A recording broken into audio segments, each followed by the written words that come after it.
Le projet de loi sur les retraites a été voté le 18 décembre 2013 et validé par le Conseil constitutionnel le 16 janvier dernier. Alors quelles en sont les principales nouveautés?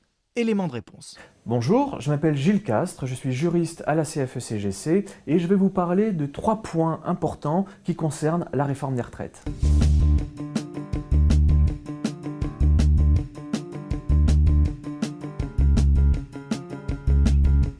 Avec la nouvelle réforme des retraites de 2013, on ne touche pas à l'âge. Par contre, on va faire évoluer progressivement la durée d'assurance pour la passer de 41 ans et demi à 43 ans en fonction des générations, à partir de la génération 58 jusqu'à la génération 73. Le législateur a prévu d'accompagner cet allongement de durée d'assurance en prévoyant différentes mesures, notamment le fait de valider beaucoup plus facilement un trimestre puisque désormais il suffira de 150 heures payées au SMIC pour valider un trimestre. Avant, il fallait 200 heures payées au SMIC. Le législateur a également prévu d'abaisser le coût du rachat des années d'études pour racheter des trimestres pour sa retraite.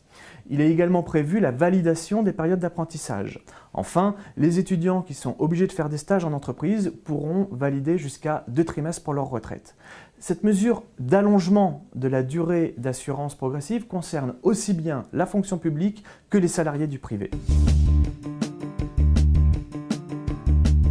La création du compte personnel de prévention de la pénibilité va entrer en application le 1er janvier 2015. On estime que 20% des salariés seront concernés par ce compte. Alors, comment concrètement ce compte va-t-il fonctionner? Eh bien, les salariés qui ont été exposés à un ou plusieurs facteurs de pénibilité vont accumuler des points en fonction du niveau et de la durée d'exposition. Ces points peuvent être convertis de 3 façons.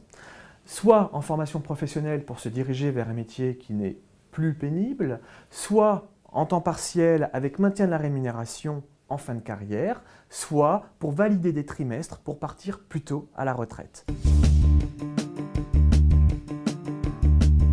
Alors bien sûr, la loi comporte d'autres mesures, mais j'en retiendrai ici principalement 2. Le report de la revalorisation des pensions de retraite au 1er octobre, alors qu'avant elles intervenaient au 1er avril. Alors ne sont pas concernées les pensions d'invalidité. Et puis autre mesure, l'augmentation des cotisations vieillesse déplafonnées au régime général sur la période 2014-2017. Ces augmentations seront fixées par décret.